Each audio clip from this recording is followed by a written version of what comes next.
Curtis Selby's time, breaking down the stories every view will unwind. From left to right, we'll see the light. It's balance we're chasing, no fighters fight. Curtis Selby talking straight. Let's hear both sides, let's communicate. Politics and reason, let's find the truth.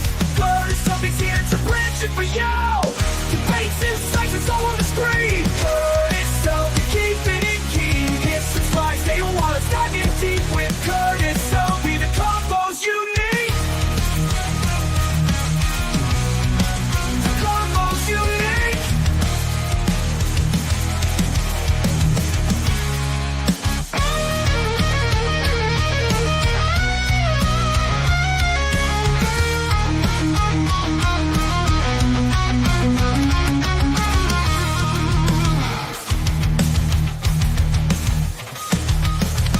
Dave's out with the cheerful whistle and guitar riff.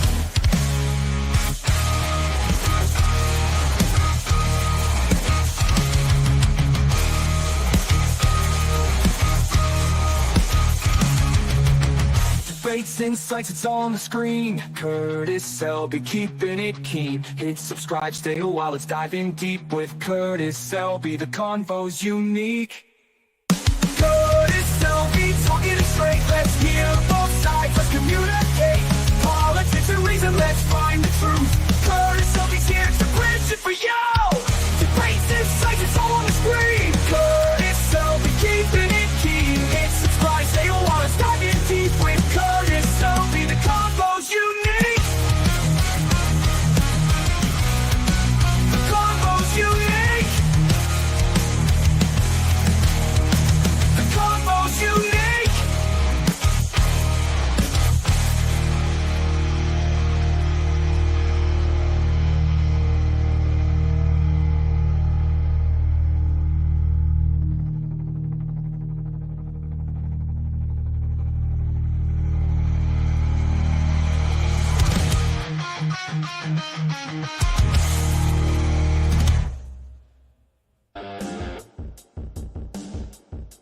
Greetings, everyone. It is I, Curtis Selby, your tired midnight blogger. What blogs in this case at 6:34 p.m. Central. And the topic today, I've changed the title because someone let me know that I might get demonetized for using the old title. You can see it on the Green Machine if you want to look at that. We're losing our children. Basically, this is going to be a discussion. I'm going to try very hard to stay centrist on how there are societal factors that are challenging the next generation that are maybe not unique, but are definitely different from what previous generations had to deal with. Maybe not harder necessarily, but definitely different. Please let me know if you can hear me. Once again, I am using this new equipment and trying to figure out if it's working well or not. First, I'll say hello to everybody in the chat. They call him John Ponterero. His name is John Ponterero. Too louder than 5x5. Okay, so I don't know if that means I should maybe turn it down. Here, let's see if this. Let me know if that helps. I should have turned it down. All right. And then we've got John Ponterero sending the beautiful emojis in the Green Machine, letting us know that he loves America and he loves a certain candidate who we cannot talk about much on YouTube.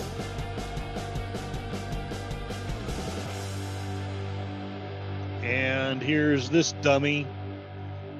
He owes me money. Don't listen to him. And I would also like to thank you, John Ponterero. You sent what I believe was a $5 super chat in the after party chat of my last video. So thank you very much. That was very kind. And as you know, I've been laid off, so I am happy for every dime that I get. I would have said before that every dime goes back into the channel, but I'll be blunt, till I get another job. I will probably be using some of that for, you know, peanut butter and jelly sandwiches or bologna or whatever. John Ponterera left a chat over the green machine, and it is indeed working. And he also received a deluxe box set of Revenge of Alice Cooper. It arrived happily. The included t-shirt does fit. And then we have PvP. Hail and well met. I hope you are doing well. What's all this then? Well, I'm desperately trying to figure out a decent time to do streams. It seems like all the good times are taken up. But I didn't want to wait all the way to Saturday. But I wanted to get something streamed before the end of the week. Revenge! And I'm responding here that I'm just talking about how life sucks for the younger folks. John says that I can hear you, it's fine. And hail and well met, Sashi the man from the future. Let me know if what helps. Oh, I turned my audio down on my headset. Let me know if that helps or if it's too loud or too quiet. The man from the future. Everybody is greeting everybody. It's a wonderful community. And PvP is watching Waltons for Gorillas stream later. Well, I will try to keep it somewhat short-ish. Partly because I do want to give people the time to go to watch Gorillas stream, and also Troy Pacelli's stream, whichever you would choose to listen to. I think they're probably at similar times. La la la la. Okay, I shall shut off the music and dive into the topic. But before I do, I usually share the things that I get from Twitter afterward, but I'm going to share one right now. I'm going to be quick about it because I really do want to be as unpartisan as possible. But just take a look there. The Babylon Bee, the hosts of The View, go on hiatus to tear unwary sailors apart with their talons. I'm sorry. I couldn't resist. I thought it was funny. All right, now let's get back out of Twitter because we may stop back over there later, depending on how things go. But the title of this was originally taken from a book entitled "Eating Our Young." It's a phrase taken from biology. There are animals that actually eat their offspring, fish, some reptiles. I'm sure certain insects. I mean, there's critters that do these things. And the concept of the book is basically previous generations. I won't point fingers at any particular thing right now because I am trying not to be too overly political. Certain generations have done certain things that have hurt generations that follow. I think all of you have seen that meme that hard times create strong men create good times create soft men create hard times, and on it goes. Let's read from the freedictionary.com what eat our young really means. Definitively, it means to neglect, betray, or harshly criticize members of a group that are of a lower status or position. The examples given here: the more experienced nursing staff has been accused of eating their young, treating trainees and new nurses with sometimes intolerable contempt. Another example: as the business crumbled, the CEOs and members of management began eating their young out of desperation and indiscriminately firing anyone who had less than 5 years experience in the company. For some reason, it wants to advertise rings. I don't know if the internet knows something I don't. If there are any hot women interested in marrying me, though, feel free to DM. Anyway, I want everyone here, another example, to nurture the interns, okay? We don't eat our young in this department. So that is the thing. The reason I started wanting to talk about this topic is two things. One, my roommates are a little bit younger, and they watch the social media things with their fax machines and their hula hoops and all that. And they have, one of them introduced me to this TikToker who talked about how essentially the Gen Xers would trash the millennials and the millennials would trash the Gen Zers, and how it's very silly. And essentially the long and the short of it is every generation says really silly things about their parent generation and really silly things about their children's generation. And I thought it was pretty cool. And then later, Matt Cheatwood, intellectual extraordinaire, said to me a video that I've watched, and I hope to share at least a few of the things from that video, but I want to be very, very careful because, as you know, I will get dinged for copyright. If need be, I may stop playing YouTube and go just straight to Rumble, but we shall see what we shall see. We also have Connie Cleary, who I know is hosting in her community right now and about to play a movie. So feel free if you would rather watch one movie over there, that is fine with me as well. Connie Cleary is one of the great wrenches of the community. She's trying to build her own channel, so please check her out. She's got those wonderful, beautiful birds that will help soothe your senses. And she also has the crafty and ingenious Fluff Chick Productions channel. She's also been doing some interviews with some bigger YouTubers, namely Dino of the Having a Senior Moment. Those spiffy night radio shows that they put on that are really, really cool. And also another wonderful creator here, another wonderful human being, Enigma Severus. Greetings, my humans. Welcome, welcome. I hope you are doing well. I hope you're enjoying the summer. And I hope the house hunting is going well. All right. Everybody saying hi. Everybody say hi tonight. Enigma Severus. Good news! He's down to 192.4 pounds. It has been an amazing drop. I know you were working very hard on that. I haven't weighed myself in a while, but I would not doubt that you have overtaken me as far as weight loss. Although I've been losing a pretty fair amount of weight too, especially considering I'm not trying as hard as you are. Mikey Susie 4, hail and well met. Another wonderful creator in the house. Welcome, welcome. Mikey Susie 4, hello, brother Sashi. I saw the Malaysian video about the boar breaking up a kid's party. Wow, that does sound kind of scary. All right, let's dive a little further into the topic. The topic being essentially, there are things that are just not great that previous generations are doing to generations that are upcoming. And hopefully I can get this to share. Maybe. This is hopefully sharing. Let me make sure. Doo-ba-doo. Yes, haha. Let's read about some of the things that that the young are facing. This is a blog from the Annie E. Casey Foundation.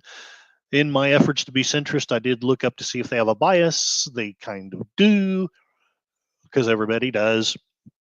But I don't think that it's far enough to not be worthy of sharing in a centrist effort thing that I'm trying to do. So let's see what this blog says. They talk about the technology at their fingertips. It's a regular tool in their growing hands. Gen Zers have been able to connect to cultures around the world and learn about issues and news earlier and more often than any generation before them. This broad cultural exposure from an early age likely contributes to Gen Z's tendency toward open-mindedness, liberal views, and advocacy for the fair and equal treatment of others. Well, the issues that they worry about, I'm not gonna read the whole thing. You can read it yourself if you want to. Healthcare access, mental health, higher education, economic security, civic engagement. I will read this much. 2022 poll found that about 3/4 of Gen Z young adults, including politically conservative young people, support government policies to reduce the wealth gap between the richest and poorest Americans. Racial equity. I know I've said my things from my bias, but it does not mean that I want different races to be trouncing each other or hateful to each other or anything like that. The young are especially concerned about that. The environment. While I have my issues on the environment, I also don't think that we should be running around dumping goop into our rivers and killing all the fish and making the place a terrible, terrible place. Pew pew violence. I'm actually strong on the Second Amendment, but at the same time, it is concerning that people are running around with pew pews and unaliving other people with them. It's not a great trend. I will share this one. Black young people experience pew pew violence at especially alarming rates. For instance, in 2021, more than half of all Black Gen Zers ages 15 to 19 who perished were unalived by pew pews. That is really terrible, terrible news. And whether you believe in the Second Amendment or not, you have to admit that that's a terrible thing. Obviously, there will be differences and possibilities for discussion in other venues and other times about what the best solution to that is, but it is a strong concern. Let's go back to the chat. Sashi, that boar was a little guy. We have some big boys. How big a boy are you? Are out there. Mikey Souza 4, as long as no one was in great danger, brother Sashi. We had similar incidents with javelinas back in Arizona when I lived there. That sounds really kind of scary. All right, Sashi, that boar that broke up the party was lucky it turned out up in an urban area. If it had come into a rural area, it would be curry. And yeah, that sounds like a kind of an Oklahoma kind of thing. Mikey Sousa 4, true a shish kebab boar. And here is the guy who's the source of the video that I want to at least share some portions of. Matt Cheatwood. Anyone that wants to take pew pews away because of the deaths need to explain why they don't want to take away cars for the same reason. I think that's a good point. I really do. At the risk of revealing my bias, I think that's a good point. Enigma Severus. So, funny story. I kind of mispewed my pew pew last night. Thankfully, nothing dramatic happened. Ooh, don't be mispewing your pew pews. We don't want that. No, no, no. Although I'm not meaning to get on to you. I've mislaid lots of things myself. Matt Cheatwood, keeping in mind that the pew pew unaliving in the U.S. is 2/3 self-unaliving, which is, I believe, true. And kind of reveals some of the bias of that article, I think, by it not pointing that out. But everybody has an agenda, so I'm not going to get too uppity about the said agenda of said article. Enigma Severus, I'm telling you right now, I am so thankful everything was okay. I totally am with you on that. Enigma Severus, it's okay, man. I was being stupid. Thankfully, everything came out fine. Nothing happened. Just need a new coffee mug.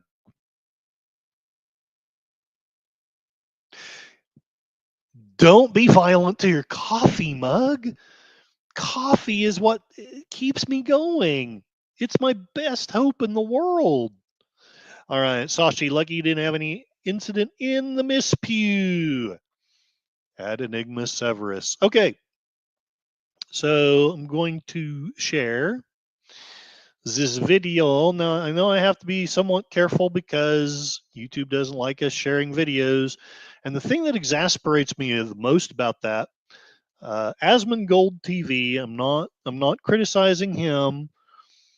It was just from a fellow YouTuber's perspective, it was a little bit exasperating watching him do what I exactly do myself. And I'm almost certain that he's not going to get any kind of strikes or any kind of, you're a bad person. But I will have to be very careful about how much of this I share. So I'm going to be a little bit boring.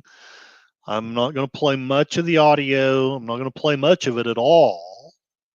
But I am going to try to give some of the highlights of the video. If I'd have been smart, I would have left this in the comments so that you could follow along the source. But it is Asmongold TV, how the U.S. is destroying young people's future. Asmongold reacts.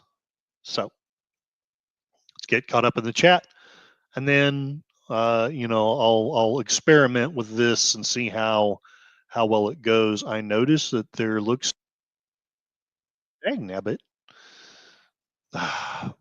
YouTube, sometimes you make me sad. But they monetized me, so I guess I should be glad. Enigma Severus, Sashi, I agree. Thankfully, I'm much more vigilante. Sashi, Enigma Severus, good thing you won't be showing up in a Brandon Herrera video. Matt Cheatwood, Curtis, you could get the original video Asmon is reacting to. Yes, I might just do that. Sashi, I know I watched those. I was not that dumb, but close. I was doing research on which gen I had, and my assumption almost made an ass out of me. Sashi Asmongold has immunity because he is royalty. Can't strike the Roach King. And Matt Cheatwood is being very kind and leaving a link to the original video. So I shall save some time by clicking on that video. So let's do that instead. Although I still will do it the same way because essentially YouTube has banned me too many times. Just saying. Doop. All right. My lame effort at being as cool as the Roach King. All righty. So I'll play maybe a few seconds here about what this devastatingly handsome young man who looks very similar to the retired Midnight Blogger if the blogger worked out. Start us with a question. Do we love our children? Sounds like an illegitimate question, right? Well, I'm going to try and convince you otherwise. Essentially, as we go down. All right. He talks about here the war on the young. Each generation at age 25 adjusted for inflation. What is their pre-tax income? What is their annual cost of public college as a percentage of income? And how does the house price to income compare? Because essentially, I remember having this argument with my mother-in-law. My husband paid for his college all on his own. He didn't have to go into debt for any of it. And I could never get her to understand that, yes, he probably was better than me in a lot of ways, and maybe he was better than me in this, but the cost has exponentially gone up. It is profoundly harder and harder to do that. One more thing, I this is totally out of left field, but I do have a goal up here. Put a timer on there. Basically, in the next 35 minutes, If anyone wants to give a super chat of any size, doesn't have to be huge. It could be like 99 cents or whatever their minimum is. If 5 of you will send me a super chat, I will invite a special guest host who I have on the phone ready to sing. And as long as it doesn't get me demonetized, I will be happy to take requests and have the special guest host sing for our supper. Huh. Well, that's not what I meant to do. Anyway, one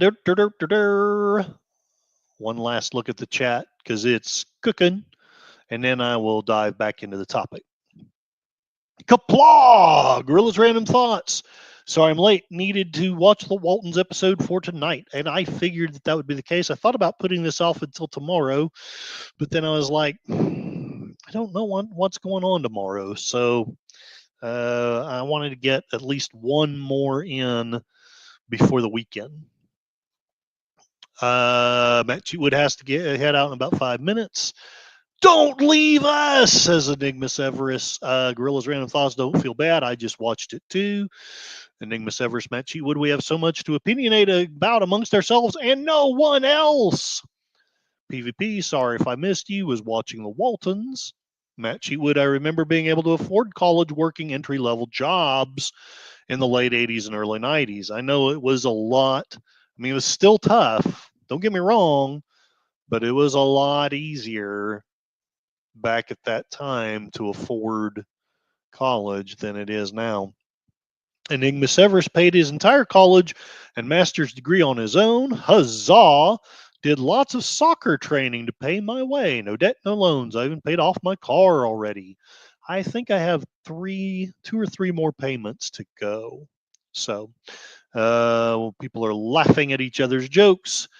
Sashi says Shayon Head has a video on young men that came out recently. I may have to look into that too if people are still interested in watching.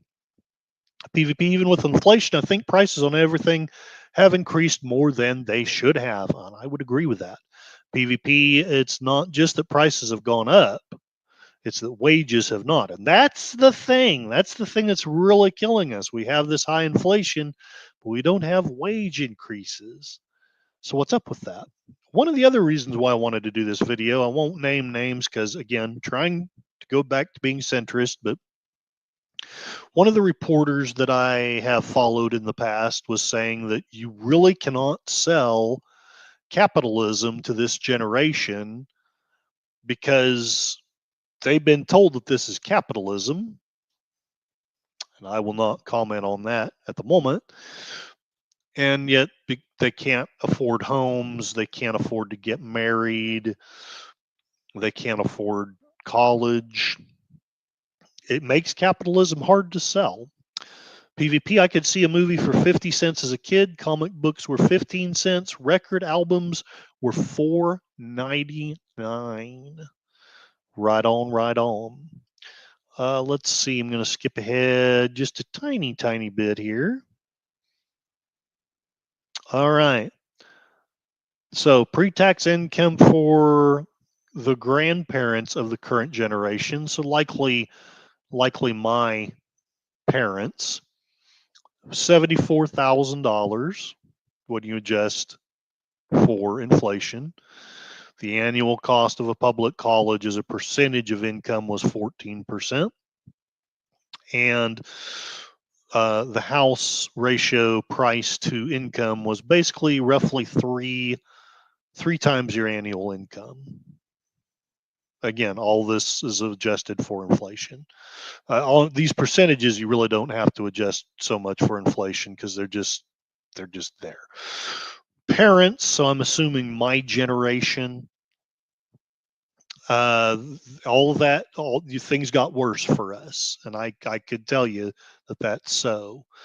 The pre-tax income dropped to $70,000.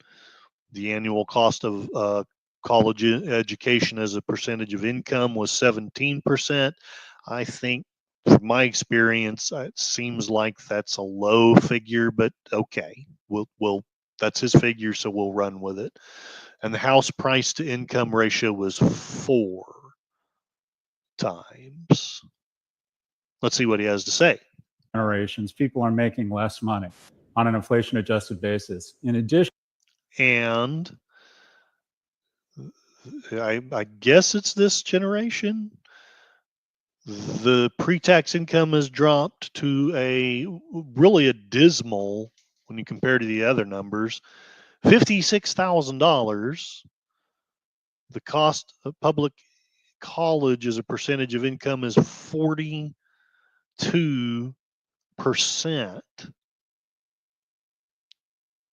as a percentage of your income. So they're paying not quite half, but well over 2/3 of what they're making if they want to go to college.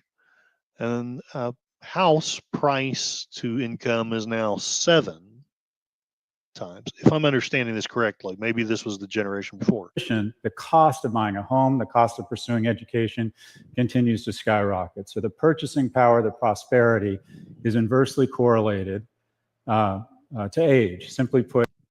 So what do y'all have to say about that? What do we think about the boomers? Well done, boomers. You set us up for destruction. Enigma Severus PvP, I remembered when 12-ounce Cokes were 50 cents. There was a good video showing how salaries have increased, just not as much as the inflation. And salaries, I think, to be fair, if you definitely, salaries have definitely increased, but have they kept up with inflation? I think not. Because I remember when I was a kid, $50-some thousand would have been a pretty good wage. You could easily have taken care of a wife and maybe one child, anyway, even if she didn't work, if you were making $50,000 in the early 90s. Now, I guess that's very much just average. It's probably the same as 20-some thousand was in my day, which was not great. Matt Chewood, I'm out. Have a good stream. Thank you very much. Thank you for the source, and have fun with those pigs and goats. PvP, I think in Vancouver in the 70s, you could buy a house for under 30,000. Now it's at least $1 million. Yeah, I do wonder if this gentleman's figures are maybe a little softened, honestly. PvP, this is also what the previous administration wanted. They were happy to give out money because the costs were going to get all the money back anyway. Not to mention, they were giving people in the world money and ultimately looking to crash everything, which was the real plan to make a one world government. Ooh, and Sashi's got something here. I think I will look at that and share it. Doo-ba-doo-boo-doo-doo-doo-doo. Sashi shared a thing. Doo-ba-doo-doo-doo-doo-doo. I can get it open, I can. Let's take a look at this. Doo-doo-boo-boo-doo. Ba-doo-boo-boo-doo. The productivity pay gap from the Economic Policy Institute. Updated May 15 of this year. Rising tide should lift all boats. When the economy expands, everybody should reap the rewards. This outcome can either be guaranteed by smart and compassionate policy choices or subverted by policy makers choosing a different path. EPI's productivity pay tracker shows a shift toward the latter. Since the late 70s, our policy choices have led directly to a pronounced divergence between productivity and typical workers' pay. It didn't have to be this way. A large majority of U.S. working families could have had significantly higher incomes today if policymakers had made a different choice. And here we are, the gap between productivity and compensation. So let's see, this is pay right down here. See, it was virtually the same all the way up until about 1961. And then it starts to split slowly at first. And then by 1980, now, of course, we've got to blame that evil Ronald Reagan. It's kind of starts to get closer, and then toward the end of his term, it just really blows up. And then you got Bush, and it's blown up more. And you got Clinton, who's the great god of economics, but it's really blown up more. And it just gets worse and worse and worse, all the way up till this year, where it's looks like it's at a record thing. So productivity measures how much income is generated for workers, business owners, landlords, and everyone else together. Basically, productivity is, I'm going to be a little oversimplistic, but it's the creation of wealth in an average hour of work in the economy. As productivity grows and each hour of work generates more and more income and average over time, it creates the potential for improving living standards for everyone. In the figure above, pay is defined as the average compensation, wages and benefits of production and non-supervisory workers. This group makes up roughly 80% of the U.S. workforce, but non-supervisory workers exclude extremely highly paid managerial workers like CEOs and other corporate executives. As the figure shows, pay for these non-supervisory workers climbed together with productivity from 1948 until the late 1970s. That didn't happen by accident. It happened because specific policies were adopted with the intentional goal of spreading the benefits of growth broadly across income classes. When this intentional policy target of equitable growth was abandoned in the late 70s and afterwards, pay and productivity diverged. Rethinking pay and productivity so that workers share in the fruits of their labor will require another pronounced shift in policy. What broke the link between pay and productivity? Starting in the late 70s, policymakers began dismantling all the policy bulwarks, helping to ensure that typical workers' wages grew with productivity.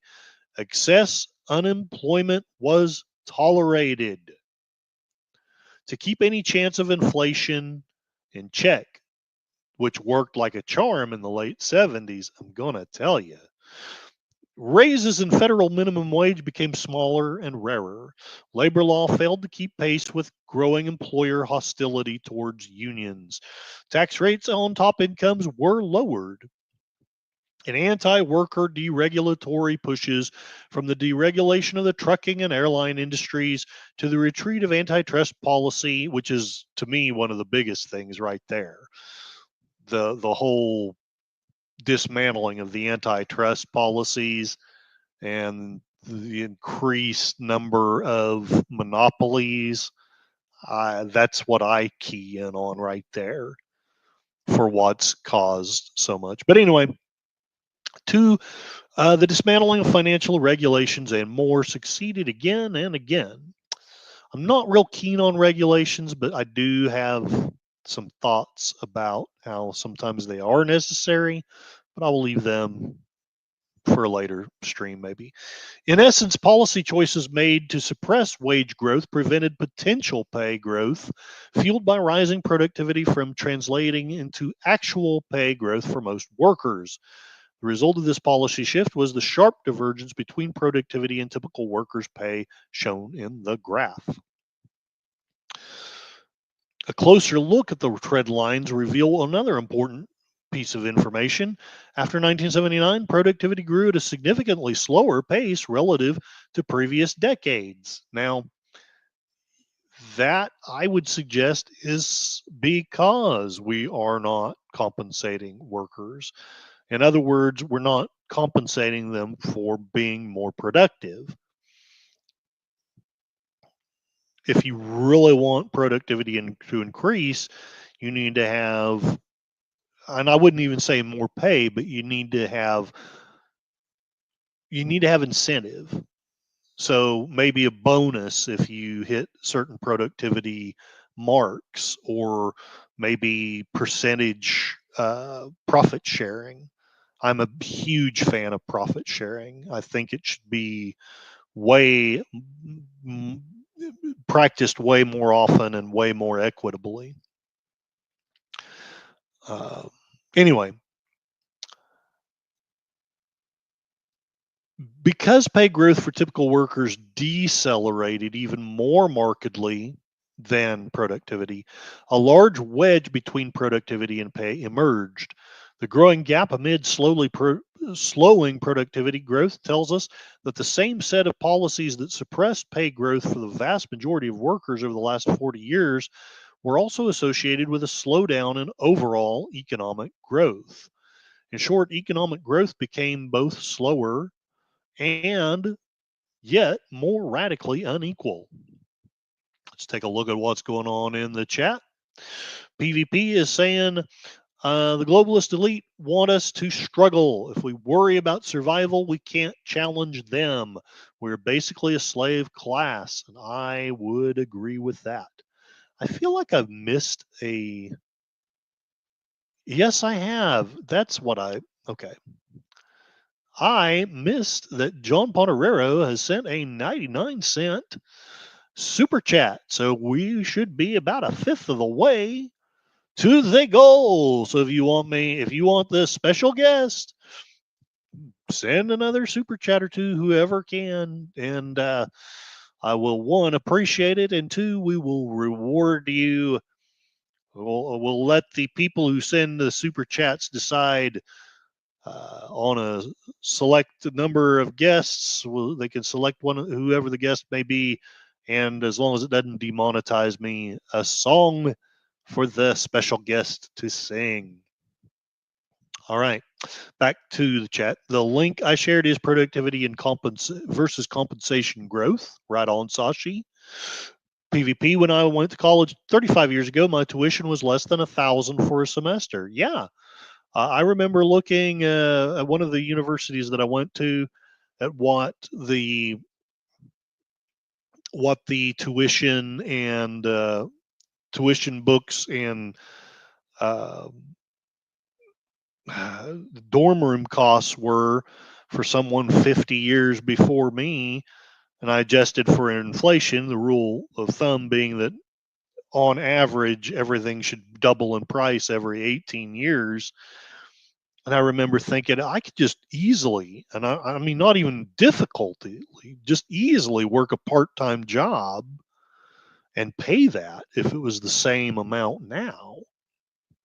But anyway, PvP in the 50s, a man could be the breadwinner. Now the wife has to work too. I'd have to do a check on historical house prices, though. Right on. PvP, it wasn't just Reagan. I knew a Brit at art school that came to study art in Vancouver because he hated Thatcher's United Kingdom. Enigma Severus, PvP, right now, Powell is refusing to drop pricing because it will be the last thread that is holding their dam together. PvP, I'd say the experiments many governments started in the 70s have failed badly. I would agree with that. Enigma Severus, PvP, I can't get a house right now due to the rates that are preventing normal people from getting approved. PvP, many Western citizens are still clueless, being spoon-fed by the mainstream media. I had a talk with a very intelligent person today, and I don't want to get too deep into it because they were very kind and very intelligent, but I couldn't help but think in the back of my mind, yeah, you're falling for the same lies we've discovered on this channel. PvP, I live in an apartment in Enigma Severus, and I will never own a house. Someday when things get really unlivable, I think more citizens will wake up that their governments are working against them. Sashi, according to Shoe on Head, she found a CEO name earned 20 times more than the average worker back in the 70s. Now it's about 350 times more over where you are. Yes. Yeah, I mean, the CEO always made quite a bit more, but I want to say it was even closer in the 50s. But they always made several times what the person on the bottom made, and I kind of get that. I really do. But are they really worth 350 times more than the person at the bottom? I mean, maybe so, but let's see. Outlaw Bill, hail and well met. Another wonderful creator in here. Go check out his channel. He does some watch parties, especially, and I often see him with deleted scenes, doing those action movies and doing those Western movies. Great channel. Check him out. And it looks like I got a new member. It looks like Accounting Sheep has purchased a membership. God bless. Thank you so much, Accounting Sheep. Thank you so much. Enigma Severus. PvP apartment pricing and house pricing here is the same. I live in a friend's house, saving my money, but I still pay normal rent. It's not inflated, so I got that going. PvP, the Canadian government is trying to take away guns from law-abiding owners. Guess why? They're afraid of an uprising. PvP, Enigma Severus, my rent is grandfathered to 10 years ago. New tenants pay double. And PvP, I would agree with about the uprising. Things will be getting to that point in a number of years. I would add the caveat if something doesn't change soon. But Accounting Sheep is a new member. Like I say, God bless you. You get to get all those spiffy things that I can't really remember what they are now, but I'm going to try to live up to them a little bit better than I have in the past. Member streams and shout outs and all those spiffy things. God bless you, Accounting Sheep, who says ahoy. And not to be confused with Chips Ahoy. All right, let's get back to the productivity gap. If the fruits of economic growth are not going to workers, where are they going? Does anybody want to take a guess? I doubt that the article brings it up, but I would suggest that some of it is going into various politicians' pockets. And yes, I would say on both sides of the aisle. The growing wedge between productivity and typical workers' pay is income going everywhere but the paychecks of the bottom 80% of the workers. If it didn't end up in paychecks of typical workers, where did all the income growth implied by the rising productivity line go? Two places, basically. It went into the salaries of highly paid corporate and professional employees. And it went into higher profits, returns to shareholders and other wealth owners.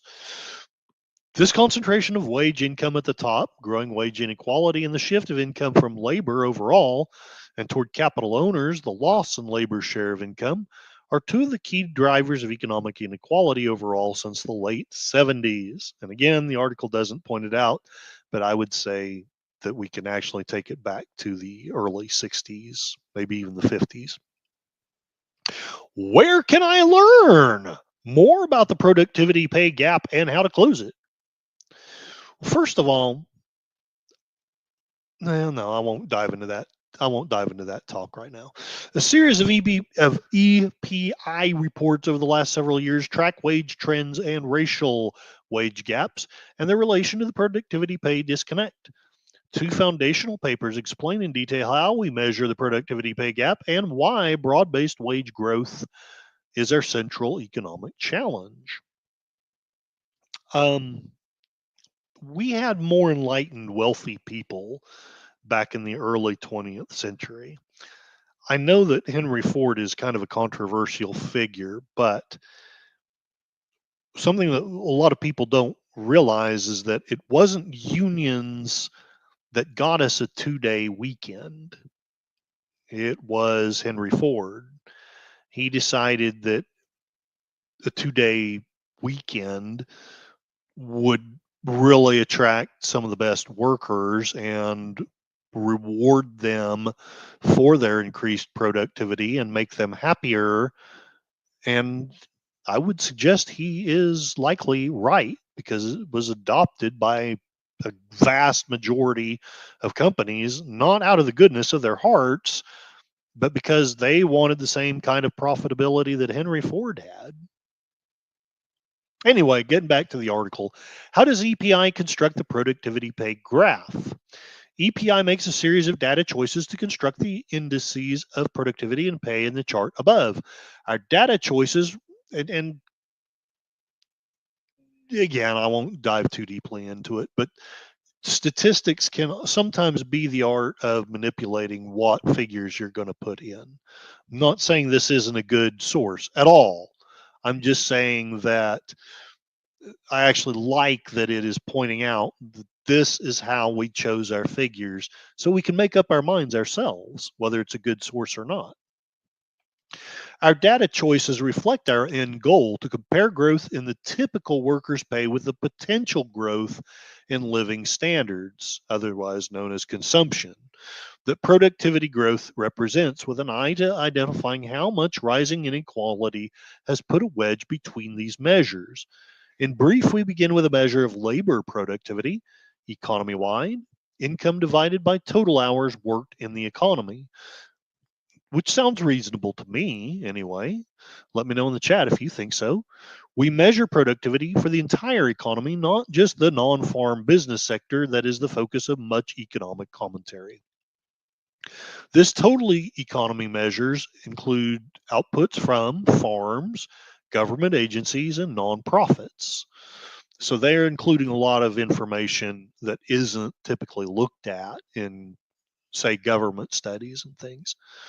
We adjust these calculations for depreciation and then further for price inflation. So, I mean, it sounds, maybe if I dug into it further, I might find something, but that part sounds really well done. The pay measure starts with the average hourly wage of production and non-supervisory workers in the private sector, who account for roughly 80% of private sector workers, and thus are a good proxy for the so-called typical worker. And yeah, I would say if you've got 80% of people represented in it, you probably have a good chance of having hit the typical worker. We adjust this wage for inflation and add inflation adjusted estimates for benefits. How does EPI productivity pay graph compare with other versions? The EPI's productivity pay graph helps answer a crucial question. Do typical workers in the United States share in the benefits of economic growth?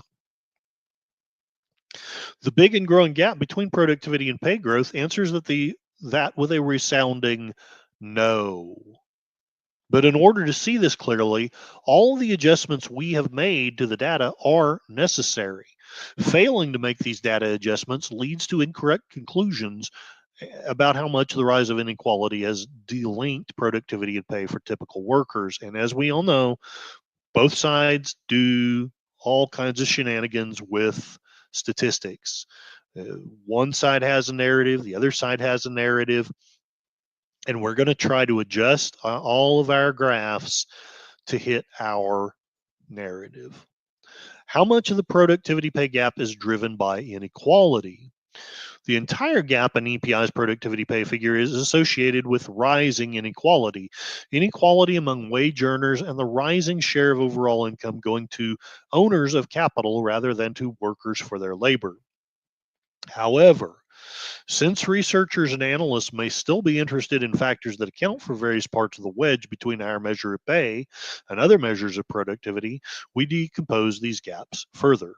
And that's the end of the article. I think you all know I have absolutely no problem whatsoever with somebody getting wealthy. My problem is, are they getting wealthy by adding value to society, or are they getting wealthy by, for lack of a better term, by shenanigans, by manipulating systems and things? Now, I can forgive a certain amount of manipulating systems. We all do it. I think we all do it. Unless we're saints, we do manipulate our environment around us to live a better life. But I think if the majority of your wealth is coming from manipulating systems, you're kind of a jerk. If the majority of your wealth comes from actually adding value to society, then I have zero problem with you getting as much wealth as you possibly can. Because in theory, you getting $1 richer is adding $5 to $10 to $20 to $30 in theory value to society. But that's what this graph is basically saying, is that more and more people are getting wealthy not by adding value to society, but by manipulating systems.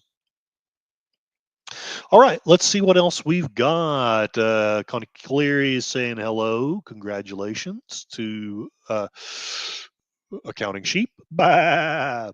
PvP has been in his job 5.5 years, got a small raise each of the first 2 years, and nothing for the past 3 years. That's not, I'm so sorry.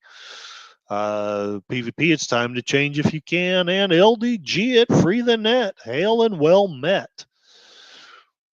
Check out this wonderful gentleman's site and channel. He's developing an app to free us from the overlords who I've just been talking about, essentially the people who, instead of adding value to our lives, are just manipulating technology and systems to get rich off of our content.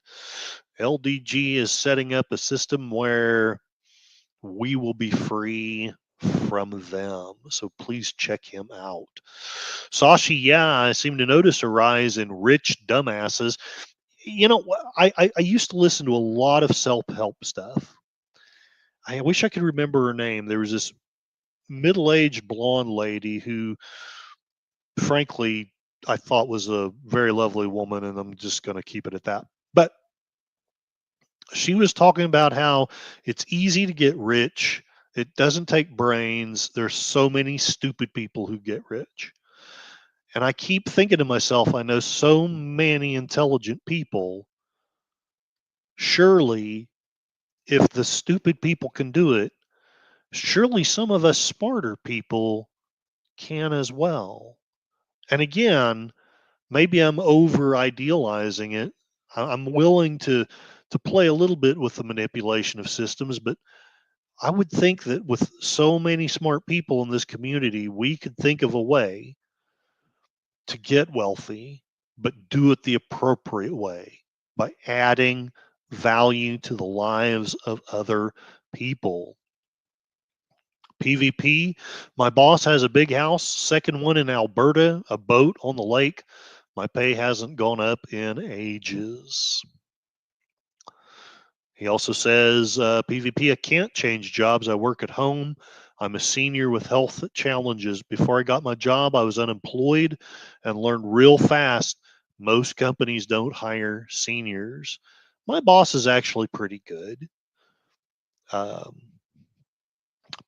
Enigma, when I had family death recently, she was fine with me shifting my work days to attend the memorial. She also provides a Christmas dinner and gives us gifts then. That actually is pretty good in these times. I notice that fewer and fewer employees do that. I don't want to get too uppity, but the place I was working at before I took this new job from which I got laid off,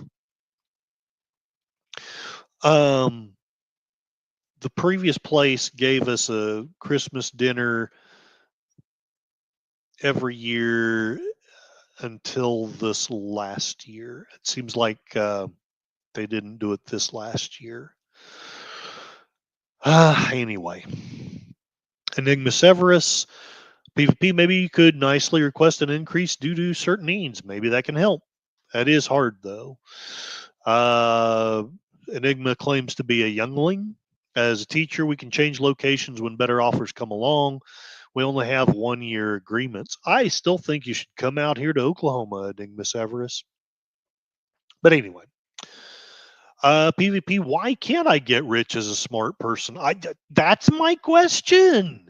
That's my question to the whole community. Why we're all smart? Surely one of us has got some cool idea, and then maybe several of us can rally around the great idea, and we can become millionaires, or maybe at least make more money than we do. Sashi, because the intelligent rich ones prefer there to be more idiots among the rich. Easier to manipulate, and they can all buy the expensive toys. I think Sashi's making a good point here. All right, so we talked about the productivity pay gap. Let's go back to this intriguing TED Talk that hopefully I haven't been copyright stricken for yet, and see what other spiffy things he has to share. Skip ahead a little bit.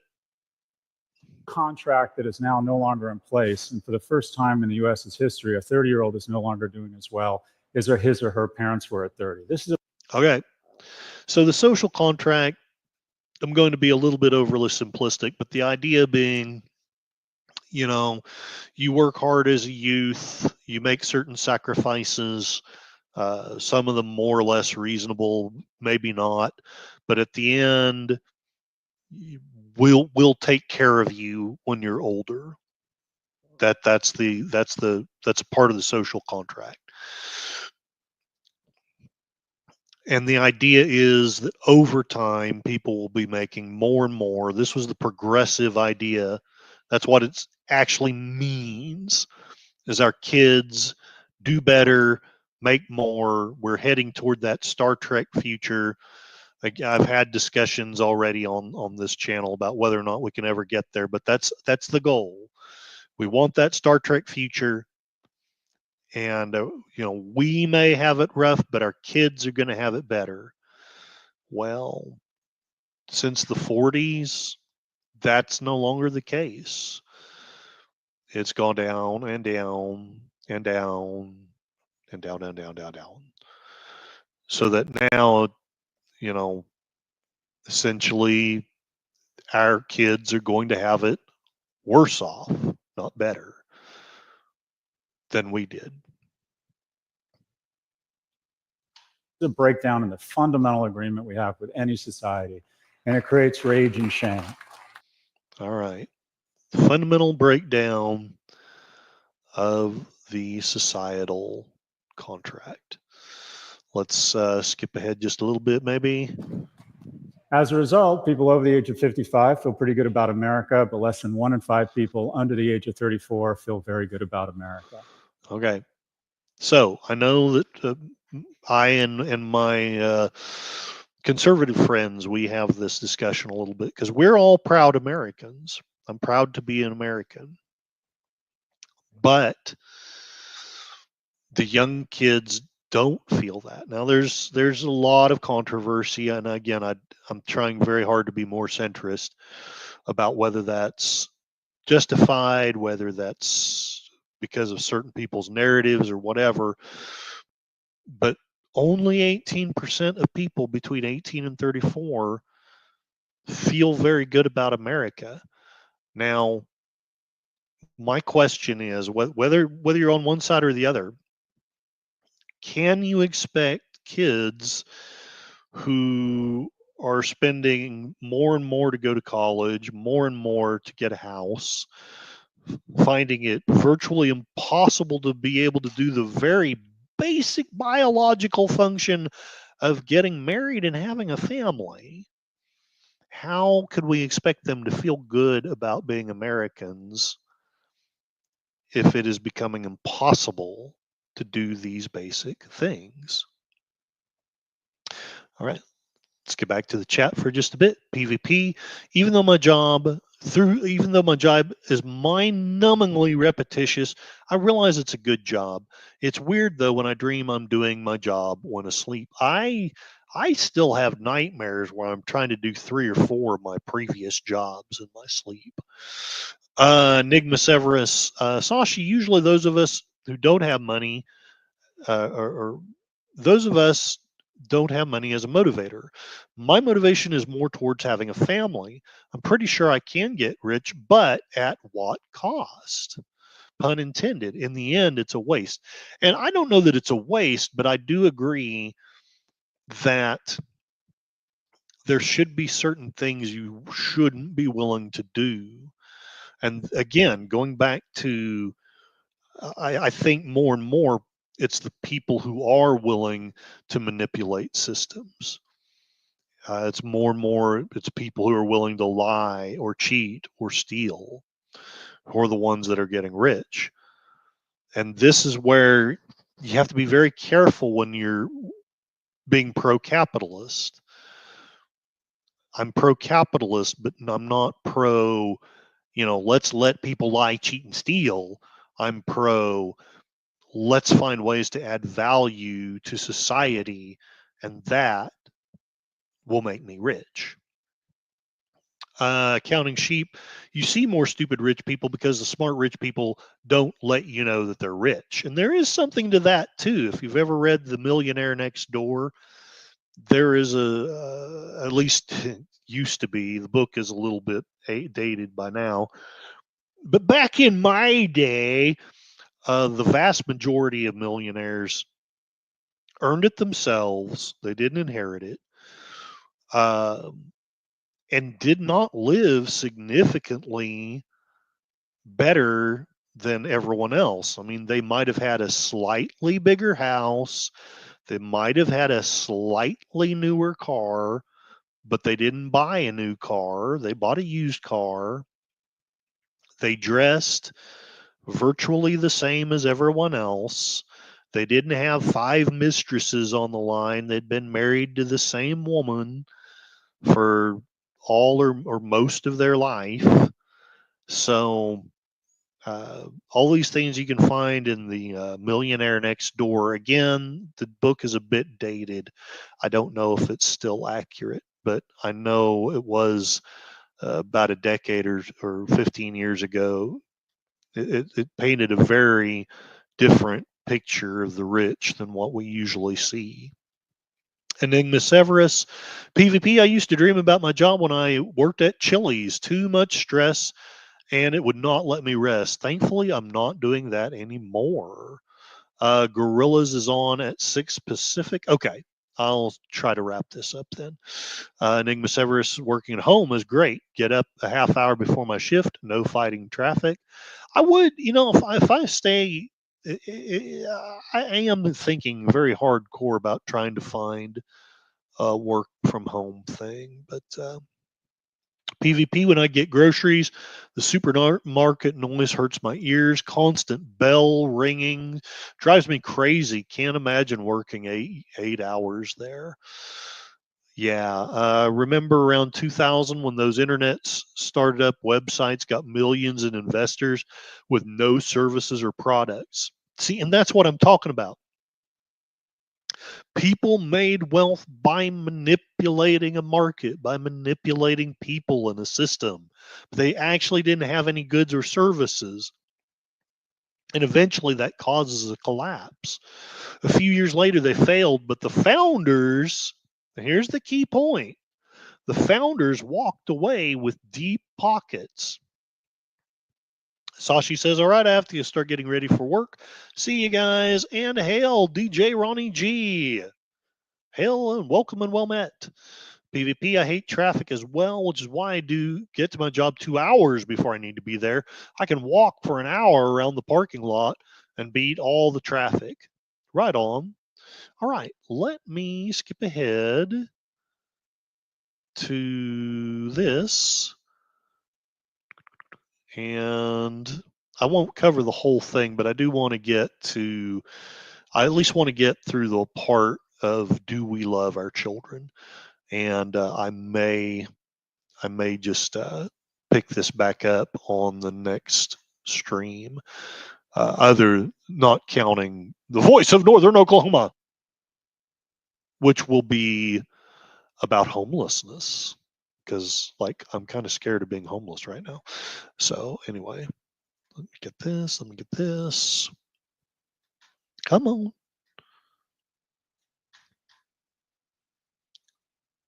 That they don't enjoy the same spoils and prosperity that were provided to our generation. A decent proxy for how much we value youth labor is minimum wage, and we've kept it purposely pretty low. If it had just kept pace with productivity, it'd be about $23 a share, but we've decided to purposely keep it low. Now, I know a lot of people will feel that that's controversial. And I'm not a big fan of rapid increases of minimum wage, but it is a point, and it is something to consider. Again, even if you don't like the minimum wage, you have to at least pause and think, why is it that the minimum wage hasn't kept up with inflation? Is it because we want to keep the poor down, or is it simple economics? But if it is simple economics, let me put it this way. I love economics. I do believe in capitalism. I think in a perfect world, we wouldn't need a minimum wage. But at the same time, if the poorest, if there's, if our society basically just isn't going to increase the poorest wages at the same pace as everyone else's, isn't there at least a little bit of a message there that we don't care about you? We don't think that you matter. We don't think that your work matters. Don't you understand that it is demotivating to see everybody getting a better life and a better life and a better life, and yours getting worse and worse and worse? The answer may not necessarily be to raise that minimum wage. Again, I know this is controversial, but I think it is something that has to be considered, and it has to be considered in lieu of how do the young feel about things, and why do they feel the way they do. Another comment here by PvP. I'll message you some videos about how the truckers protest leaders are now facing 7-year prison sentences for peaceful protesting. Yuck. Prices should not go crazy without wages keeping par. Yes, and that's the other big thing. Fine, we don't want to raise minimum wage, but why do prices go up so much more if the minimum wage isn't keeping pace with it? Anyway, again, I know there's controversy. I know there's points that can be made on both sides. Here's a thing he shared about the median home price. Out of reach, median home price has skyrocketed relative to median household income. As a result, pre-pandemic, the average mortgage payment was $1,100. It's now $2,300 because of an acceleration in interest rates and the fact that the average home has gone from $290,000 to $420,000. By the way, the most expensive homes in the world, based on this metric, are number 3, Vancouver. Why? Because 60% of the cost of building a home goes to permits. Because guess what? The incumbents that own assets have weaponized government to make it very difficult for new entrants to ever get their own assets, thereby elevating their own net worth. Do you catch that? There's two things to be heard there, and both sides are making a grave disservice to the youth. The liberal is over regulating, because in theory, it's not the conservatives that are big on regulation. We can discuss that there definitely is hypocrisy going on as well, but keeping it simplistic, the liberals over regulating, but then the conservative is allowing that, possibly even encouraging that, because it inflates their own wealth and gatekeeps who we allow in. We don't want you in our gated community because you're the wrong color, or you're the wrong religion, or you look like a long-haired hippie person, or even just simply, very simply, you grew up poor. You don't know how to use the silverware. You don't know how to use the seashells. Both sides are doing these things. Otherwise, they wouldn't be happening. Okay, this is a beautiful one. I've got to share this one. And then 2 or 3 more things, and then I'll call it a stream. This has resulted in an enormous transfer of wealth, where people over the age of 70 used to control 19% of household income versus people under the age of 40 used to control 12. Their wealth has been cut in half. This isn't by accident, it's purposeful. This is me. Okay. Did you see that? In 1989, when I was coming of age, 70% of the wealth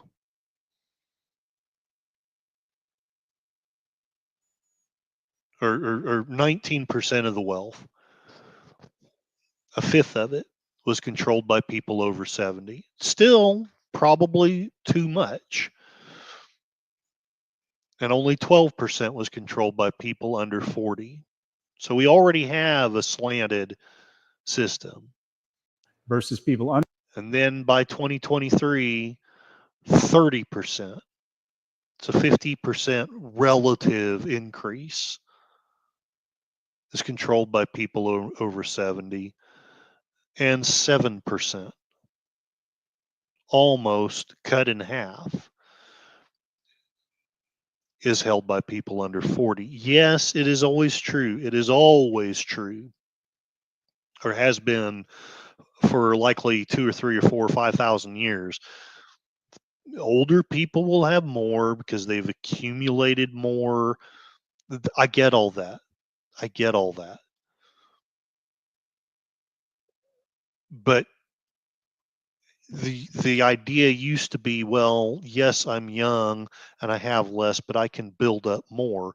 Well, now it kind of looks like maybe, but you're building off of half what you had before. Okay, he was making a point here and a comparison. This is him in 1987.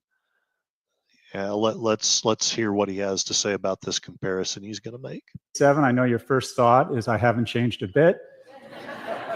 This is also Mia Silverio, who is the analyst who put together these slides. By the way, Mia is 26. I did the math. Just by virtue of her being in this audience, it brings the average age of the entire conference down 11 days.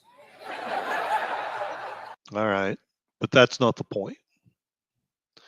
Where does he show the point? Here it is. It's about taking unremarkable kids and giving them a shot at being remarkable. He made a profound point there. And every year, it's gotten more expensive. Higher ed and homes, and the ability, not only is higher ed incredibly expensive, it's not accessible, because me and my colleagues are drunk on luxury, and I'll come back to that. We've embraced the ultimate strategy. Me and my colleagues in higher ed wake up every morning and ask ourselves the same question when we look in the mirror. How can I increase my compensation while reducing my accountability? And that is everybody, but it is the truth. We've had a century or so of the haves asking almost no other question. How do I increase my wealth but decrease my accountability? And then we wonder, well, why are the kids acting this way? Well, they've seen us act this way all their lives, and from their perspective, benefiting from it. I know that there's other streams going on, so I'm going to call it a stream. I'm going to continue this talk either tomorrow or Monday, and see what other things we can get said about it. My next stream will likely be, if not this same topic tomorrow, then the Voice of Northern Oklahoma on Sunday at 1 Central. PVP gets the argument, if wages go up, folks lose jobs. Yeah, it's a complicated thing. Grocery prices here in Canada are nuts. The guy on the video almost sounds like Biden. And again, I'm trying very hard to be centrist on this one. I'm trying not to to take my usual political slant. This is not about Trump. This isn't about Biden. This is about us as a society and our children. Vancouver has become unaffordable. But they do give free drugs to addicts, so there's that. And we've got Fletcher Williams, I Suck at Games, working and lurking, but please smash that like button. Make sure you're subscribed, and please consider becoming a member. Yes, sir, and please think about giving Fletcher Williams some hours. I know he's getting closer to being monetized, and I know you guys worked your tails off to help get me monetized. So please maybe think about watching a video or two of Fletcher's, and maybe even maybe at night, just leave it on a computer or something. Let it run. Maybe not do that every night because we don't want YouTube thinking he's some kind of spammer, but maybe 1 or 2 nights from a few people here and there will help him cross that barrier. PvP, why folks keep voting for awful governments drive me nuts. Agreed. PvP, well, there are many of us oldies that are poor, and this is a point too. We had awful parents, got emotionally damaged, made bad life choices, and now seniors as individuals, seniors are individuals just like any other age group. And I'm getting closer to that myself. I'm right on that cusp of being a senior, depending on your definition of it. Obviously, my definition will always be 2 years ahead of where I'm at. PvP, when younger folks blame the boomers for their troubles, I call BS. It's not seniors, it's your government and the elite. I like that. I like that. That might be the quote of the stream. Oh, hey, Accounting Sheep, God bless you, gifted 5 Curtis Selby memberships. Woo, woo. And PvP meant his voice, not his ideas. And he's got a mix. He does have, I think, a mix of capitalist and, shall we say, progressive ideas. So that's fantastic, though. There are 5 people. We now have Reslet Germ, Fletcher Williams, Jeff B, Suzanne, and DJ Ronnie G are all now gifted memberships into my channel. Thank you so much, Accounting Sheep. All right. We are about there to the time to end this stream. So let's get that soft pro music going. Not that one. That one. There we go. Doobie doobie Scooby Doo.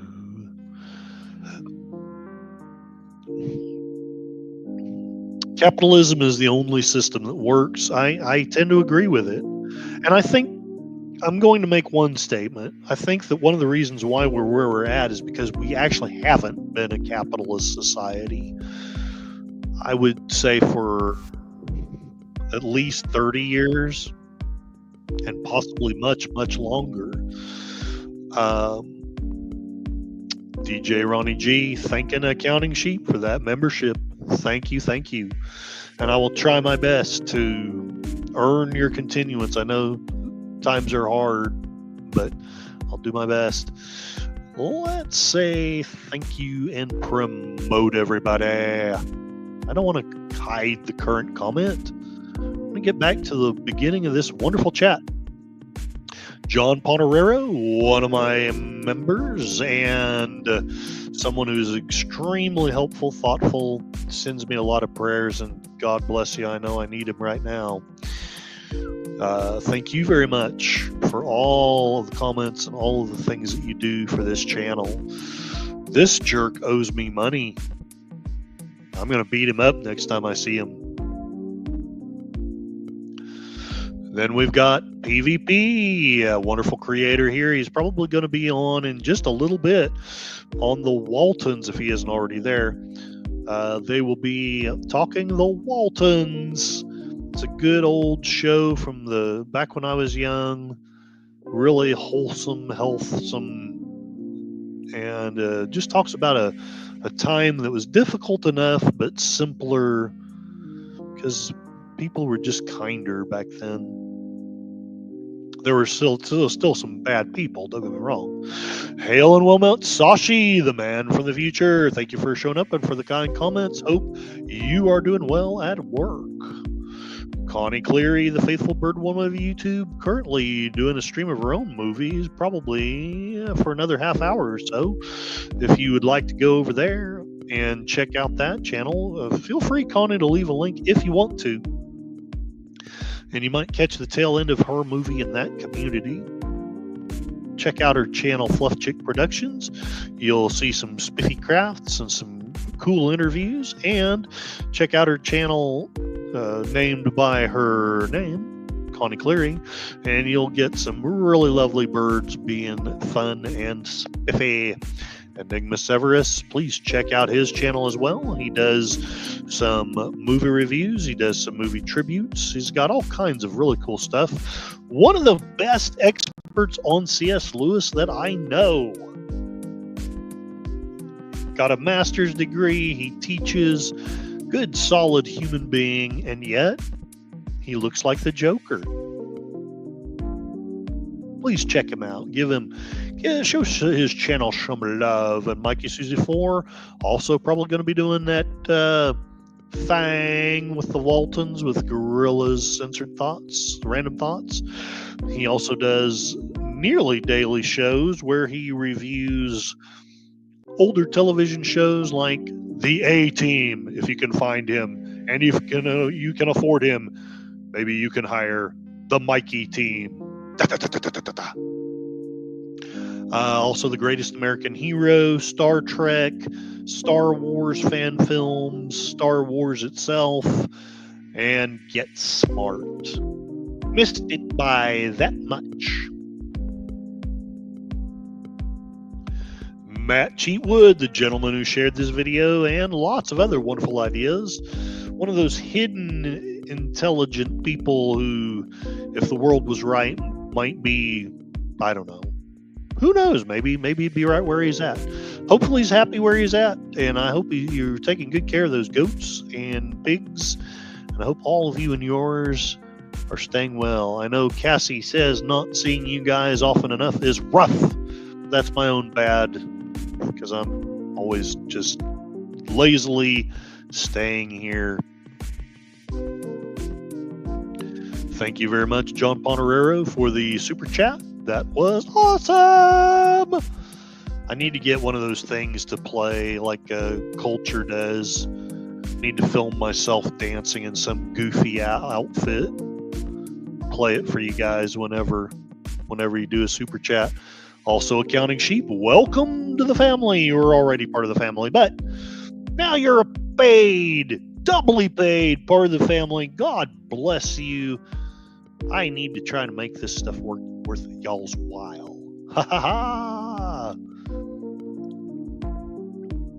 The Kurgan. DJ Ronnie G, one of the people who is awarded a free membership. Also, he does some great content as well. Does some sci-fi films and talks about current issues. Check him out. And while you're at it, I forgot to promote, but I'm a big jerk. Accounting Sheep, he does some incredible stuff with music, parodies, and things. It's funny as heck in most cases, but he also has the poem Horatius. I need to check out your channel again, see if you've what kind of updates you've done. That Horatius poem, if that doesn't make you feel motivated in the morning, I need to just wake up in the mornings and listen to it. Also, we have Fletcher Williams, I Suck at Games. He's got all kinds of stuff. Talks about basically what it's like to be a Hispanic Catholic American, but not from the perspective that one might. We're told all these things. I've noticed that there's a very strong conservative element of Catholic Hispanics, and I think it's very heartwarming. It makes me have lots of hope for the future. Please check out his channel. He's very close to getting monetized. If we could maybe if each of us watch even just a few videos, maybe we can get him up to that hump. So please, please, please, let's get Fletcher Williams monetized. He's also a great designer of thumbnails, and if I get another job again, I might hire him again. He's made some of my best ones, I'll tell you. Accounting Sheep, he awarded. Let me look at that again. I got to gloat over these new memberships. Here we got Fletcher Williams. Today I got 6 new members. I got Accounting Sheep. I got Fletcher Williams, Resolute Germ, Jeff B, Suzanne, who we meet all the way, and DJ Ronnie G as new members of the community. Well, they were already members of the community, but new paid members. It's just like they've been baptized into the dark church of Curtisism. All right. There do need to be some regulations, keeping folks honest. I'm not saying over-regulation as much as guidelines that say things like, don't screw your customers. He's heading to Gorilla, so I need to call this a stream soon. Hello, one last person to promote here. At the tail end of the stream, we have Big Al Presents, who did a really fun review of Superman and has probably done some others.